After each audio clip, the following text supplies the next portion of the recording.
প্রশংসা ছাড়া।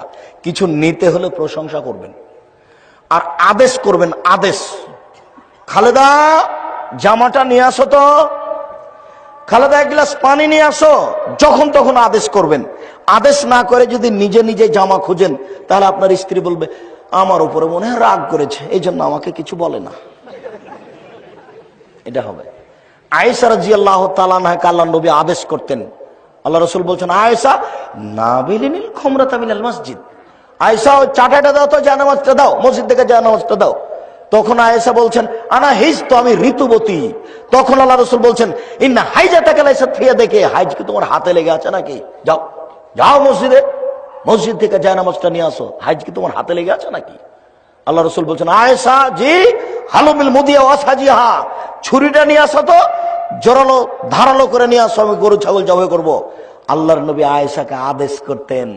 আপনি আপনার স্ত্রীকে মাঝে মধ্যে আদেশ করবেন, নাম ধরে ডেকে, খালেদা এদিকে শোনো, এক গ্লাস পানি দাও তো। তখনও যদি বলে ও তো ওখানে গিলাস আছে ঢেলে নাও, এই কথা যদি বলে তাহলে এবো হস্তিনী, একে তালাক দিতে হবে। আমি তালাক দিতে আদেশ করিনি, তবে পরামর্শ দিলাম। সব কথায় তালাক মানে আমার দিনী বোনকে আমি খাটো করিনি, আমি আমার দিনী বোনকে খাটো করিনি, আমি পরামর্শ দিচ্ছি। আপনাকে আদেশ করতে হবে, এই কথাই বলছি। শোনেন, এক কথায় বউ তালাক দেওয়া যায়। দেখবেন কে বাড়িতে আছে? জি না। কোথায় গেছে? শিকার করতে গেছে। কখন আসবে? সন্ধ্যায়। কেমন আছো? খুব একটা ভালো নেই। আচ্ছা ঠিক আছে, আসলে সালাম দিও, চৌকাট পরিবর্তন করতে বলিও।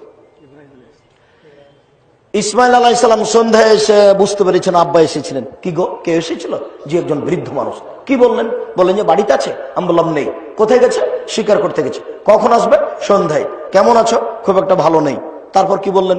বললেন ঠিক আছে, আছে, আসলে সালাম দিও, চৌকাট পরিবর্তন করতে বলিও। ওহো, তোমার উত্তর ঠিক হয়নি। যখন তিনি বলেছিলেন কেমন আছো, তখন তোমাকে বলতে হতো আলহামদুলিল্লাহ। তিনি আমার আব্বা, তিনি ইব্রাহিম আলাইহিস সালাম। তিনি তোমাকে তালাক দিতে বলে গেছেন, ইলাকি এলাহালেক, তুমি তোমার বাপের বাড়ি চলে যাও। তুমি কত বড় বুদ্ধিমতী আমার দেখার কোনো সুযোগ নেই, তুমি কত বড় চাকরি করো এটা আমার দেখার সুযোগ নেই। দেখবেন এক কথাতে বউ রাখতে বলা হচ্ছে। আবার দেখেন, কে বাড়িতে আছে? জি না। কোথায় গেছে? শিকার করতে গেছে। কখন আসবে? সন্ধ্যায়। কেমন আছো? আলহামদুলিল্লাহ। আরো কিন্তু কথা ছিল, তখন বলেননি, রাগ করে চলে গেছেন। দেখেন সেটা বলছেন, কি খাও, এটা কিন্তু আগে বলেননি। তখন বৌমা ভিতর থেকে বলছেন আল্লাহ ওয়াল মা, পানি আর গোস্ত। আচ্ছা ঠিক আছে, আসলে সালাম দিও, চৌকাট বহাল রাখতে বলিও। পরের বউকে বহাল রাখলেন। তিনি বললেন হ্যাঁ, তিনি আর আব্বা তোমাকে তালাক বহাল রাখতে বলে গেছেন। এক কথায় বউ তালাক। আমি বউ তালাক দিতে বলিনি, তো বউ কেন বললো যে ওখানে গিলাস আছে ঢেলে নাও? এই কথা বলবে কেন? ও সব সময় ফুর্তি থাকবে, লাভ দিয়ে এসে গিলাস থেকে এক গিলাস পানি দিবে, এটা তার স্ত্রীর কাজ। আয়েশা রাদিয়াল্লাহু তাআলা আনহা এভাবে কাজ করতে সবসময় রেডি ছিলেন, সবসময় প্রস্তুত।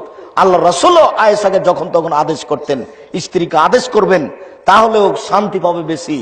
আপনি নিজেই গুমরাহ ভারী হয়ে